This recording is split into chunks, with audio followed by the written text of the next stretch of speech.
Welcome to Glass in Session. I'm your host, Val, and I thank you for clicking play, for subscribing, and for your curiosity about wine. I'm spending some time in Italy again this season, maybe because I'd rather be living there this time of year. So this, dear listener, this is the way to travel when your life isn't accommodating travel at the moment and when you really want to be somewhere else. And there's nowhere I'd rather be this time of year than Italy. Today we are taking our wine journeys to the land of Parmigiano Reggiano, Aceto Balsamico Tradizionale, Prosciutto di Parma, Culatello, that's a lunch meat that I learned about very, very early on in my time in Italy. Mortadella, I'm sure you've all heard of it. There are also several salami styles that hail from this area, and of course, the Lambrusco, which I loved early and came to love and respect even more during my wine education journey. But don't worry, I already went way, way deep on Lambrusco a couple of years back. In fact, I called it a Lambrusco Love Fest. There's a lot to say about it, so I'll just link up that entire episode if you want to revisit and maybe fall back in love with it. If you haven't listened to it and think Lambrusco is just some cheap, sweet stuff like my aunt pulled out of her handbag one New Year's Eve, think again and give it another try. Now, when we talk about the region of Emilia Romagna, where in Italy's boot are we actually going? Well, this is a large region in north-central Italy which extends from the Po River and the Ligurian Apennines to the west, the Tuscan Apennines in the south, and all the way east to the Adriatic Sea and Italy's east coast. We've already covered wines from most of the regions bordering Emilia-Romagna, such as Lombardia and Veneto to its north, Piemonte and Liguria to its west, but we have yet to cover Tuscany and Marche to its south, but I will, I promise. Also, there's the tiny Republic of San Marino on Emilia-Romagna's southern border, which we hardly ever hear about. But the region itself is named for the Via Aemilia, which was an ancient Roman road. It went from Piacenza between Milan and Parma off the A1, southeast all the way to Rimini on the coast. This is a nice segue into the history and the Romagna part of the name. The Romagna was what was known as a maritime pentopolis during the rule of the Lombards. This pentopolis ran from Rimini down the coast through what's now the Marche cities of Pesaro, Fano, Ancona, and Senigallia. It turns out that after 200 years, the Lombards, well, they couldn't control these cities as I suppose they would have liked. So in 755, King Pippin III, a Frankish king, took the cities away from the Lombards and said, here, papacy, you take them. You take them and we shall call them Romagna. So he gave them to the papacy. This Romagna, this thing called the Romagna, was ruled by the popes kinda until Pope Alexander VI's son, Cesare Borgia, took down the small-time so-called leaders there, leaving Romagna under stricter papal administration until Alexander kicked it in 1503. Then there was a small period of Napoleonic domination, because of course there was, and I really should add him to the wine history bingo card. But in 1815, the Congress of Vienna was like, hey, Pope guy, no idea which Pope it was, and the recovering Catholic in me really doesn't care which Pope it was, take your Romagna back. After some unrest and uprising that's all the rage in Europe, and literally in 1800s Italy, the Italian kingdom absorbed the region in 1860, but the name, Emilia-Romagna, is a combination of two historic regions. Wasn't the official name until 1948. Now the wines of Emilia-Romagna continue to evolve and, dare I say, charm the world with their fizzy reds and sweet whites and everything in between. This is one of those places where one really does go to eat, drink, and taste history. And you'll see what I'm getting at toward the end of this episode. Now, the wines and the vines, there are somewhere between 51 and 53,000 or so hectares of vines. 5% of these are found in the mountains, 24% on the hillsides, and about 71% in the plains, where the Romans dug their irrigation channels all those centuries ago. The Emilia part of the region is where we point to if we were to say Lambrusco had a home. Romagna focuses more on the still wines from the white Pignoletto and Albana grapes, so we're a little bit further east here, as well as reds from Sangiovese. And the white wines do make up 30% of production. Some I'm going to talk about because two of the DOCGs, well, there are only two DOCGs, Colli Bolognese Pignoletto and Romagna Albana, they happen to be white too. So of a region that's mostly red and rosé, 30% of production being white, the two DOCGs at the top of that so-called quality pyramid are going to be white. Now, there are 18 DOCs that I will only be highlighting today to keep you from throwing your phone. I can tell you that we've covered at least 5 of them in the Lambrusco episode, but here are some fun ones. We're going to start with the western zones, work our way east toward the coast, and snuggled up to the western edge of the region hugging Lombardia, we have what is called the Wild West of Emilia Romagna by the locals. It's got rougher hills, bold reds, quirky whites, but they are perfect for the charcuterie, some of which I already mentioned, and hearty mountain dishes. 3 DOCs lie in the Piacenza Hills, Colli Piacentini DOC, Gutorno DOC, and something called Ortrugo de Colli Piacentini, which I don't remember ever learning about, nestled in the northern zones of these other 2. So we're going to tackle Gutorno first because it's easy. Red wines made with Barbera and Croatina, or what we call Bonarda. Done. I did a grape gab on the Bonarda or Croatina in the Lombardia episode, linked for your hashtag #Corkdorkalicious pleasure. Moving on to the hills, or Colli Piacentini DOC. Now these wines can be red, white, rosé, sparkling, and they do have a couple of dessert styles, including Vinsanto and Passito wines, all white grapes for these last ones. Reds are going to be from Barbera and Croatina, already mentioned, Cabernet, which we know, Pinot Noir, and whites are going to be made from Chardonnay, which we know, Malvasia, Pinot Grigio, Sauvignon Blanc, Trebbiano, Moscato, and this Ortrugo. And the wines must be made of 90% of this grape, grown only in this area, and it's native to this region.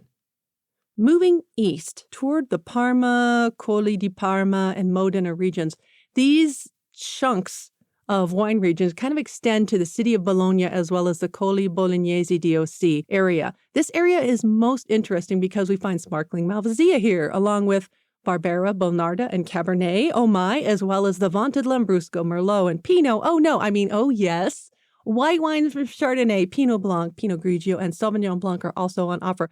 There are a lot of different wine styles made here. They're like the region's cheese, though. Very approachable, very friendly, and I would say they often better with food, but not necessarily. Some of these can be sipped on the porch, and I would know. Now, the Bologna Hills, Colli Bolognesi DOC, around Bologna, the region's capital, it's considered Italy's food capital, and this is where we're going to find the grape formerly known as Pignoletto, Grucchetto Gentile. The DOCG itself, this appellation, Colli Bolognesi Pignoletto, it does sound like food, doesn't it? It sounds like something you want to eat, but some would call this Emilia's answer to Prosecco, lightly sparkling, crisp, and friendly. Locals drink it by the carafe at aperitivo hour. And the DOCG itself has only been its own DOCG since 2010, although the demarcations were expanded upon about a decade ago. The Pignoletto grape, it's really just the same thing as one of Umbria's Grucchetto grape, Grucchetto di Todi. It's also the same grape I talked about in the Croatia Cork-Dorkery episode, Groševina, aka Welsh Riesling. While it is an ancient grape with various stories of origins, it can be traced back to Roman times. And we know this because Pliny the Elder scribbled about it. His tasting notes, however, crack me up. They were not laudatory, as Pliny did not find the grape, and I quote, sweet enough, end quote, for the tastes of the times. Kind of like me. I feel you, Pignoletto.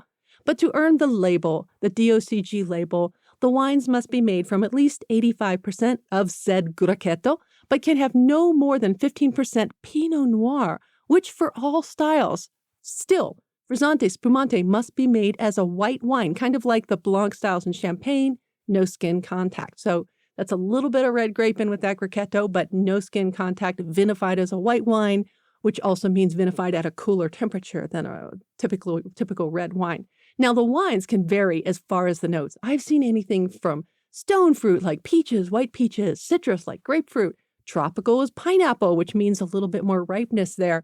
A lot of florals such as jasmine, chamomile, and even spice like ginger and hello, rotundones, or white pepper.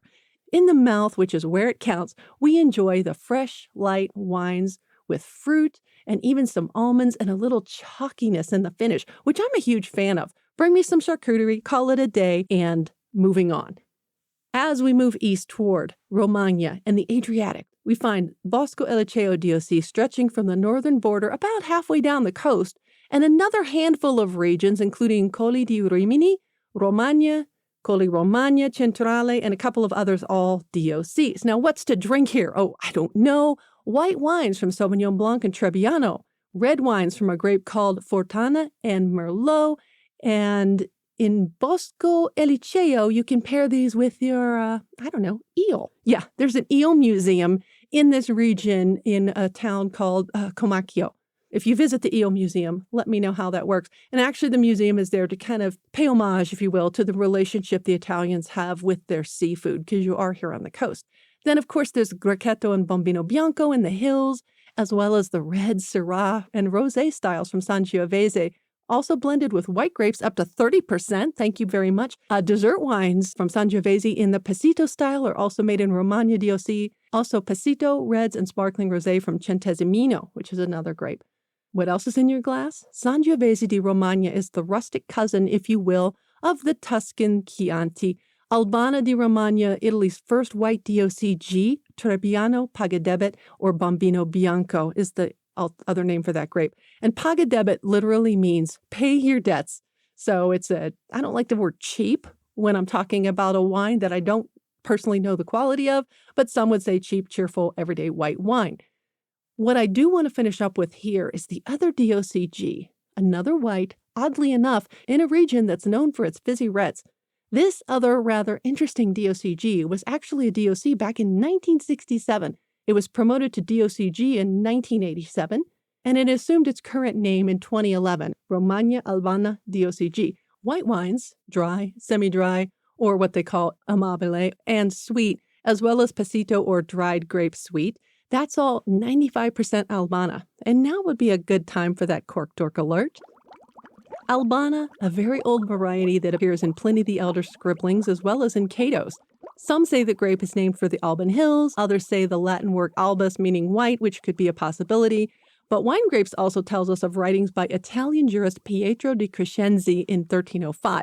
In Old Peter's writings, he speaks of this white grape producing the best, powerful wines in Forlì, Romagna. Now, while there are a handful of clonal varieties, no spell check, not colonial, although why not? Clonal varieties, which means different kinds of this grape, it has a crap ton of synonyms, mostly with the word Alban present somewhere, except for Riminese, as it's called on Corsica, a couple other synonyms such as Ribona and Sforcella, which I've never heard. But I have heard of this Albanas possibly being related to Garganega, another one of Italy's oldest and prolific varieties that, let's just say, gets around. I've already mentioned about 4 other grapes today for which we can thank Garganega, including the aforementioned Pagadebet. As for the wines of Albana, it makes some killer sweet wines due to its thin skins, which makes it perfect for drying. In fact, this is Italy's first white DOCG, like ever. Now, early on in the formative days, if you will, of my wine education, I used to read a lot of wine blogs, and I've seen some wine writers really go off on the politics involved in selecting these appellations. And believe it or not, that's really the only reason I know this DOCG exists. I'm not saying the wines aren't awesome. I'm just saying this is one of those things I noticed early on, that there's a lot of politics around what gets elevated to DOCG status and what doesn't. I don't understand it. Doesn't matter, because we need to put a bow on this episode as I'm working on another audiobook this month. So, in Emilia Romagna, you basically get, besides it being the birthplace of Benito Mussolini and the Italian socialist movement, it is also the home of the Italian resistance, and you can take a tour of important monuments to civil resistors, peasant movements, and anti-fascism sites. Of course I linked it up, because how's that for irony in 2025? So before you go marching through the anti-fascist sites, pack some salami di felino, culatello, mortadella, and parmigiano reggiano. Carbo load on some tagliatelle with bolognese or pumpkin tortellini for energy, and pair it all with a rustic Sangiovese or some fun whites from Ortrugo, Albana, in every style, even Passito and dessert wines, and those friendly quaffers from Malvasia, Pignoletto, and Pagadebet, and some spunky fizzy reds from Lambrusco to keep things chirpy, and why not? On that chirpy fizzy note, I thank you profusely for clicking play, sharing your favorite episodes, subscribing, reaching out to me, sending me your emails and notes, and keeping that precious spot open for me in your podcast feed. You can always reach out to me via email, email me at val@glassandsession.com, and don't email me if you just want to comment on how I could be reaching more people with my YouTube page because I barely pay attention to it. But on the socials, you can pick your poison. Blue Sky, Glass in Session, Vino With Val on Threads and Instagram, and you'll see Glass in Session, trademarked by me, thank you very much, in my bio. I'm Vino With Val on Pinterest and on Facebook /Glass in Session. Connect with me on LinkedIn, Valerie Caruso, letters, numbers, wine stuff, and audiobook narrator, which reminds me, you can find this podcast as well as the latest audiobooks I've narrated on Audible under Val Caruso. I will also mention there is Glass in Session and podcast swag in my TeePublic store, linked all the way at the bottom of the show notes and on my website. And thank you to those of you who are supporting this show. I love that you're buying the Wine History Bingo merch because that tells me you're really paying attention and you're digging the wine history stuff that I'm putting out there. So thank you. Glass in Session is a production and registered trademark of Vino With Val, LLC. Music is Write Your Story by Joystock. Website is glassandsession.com/podcast.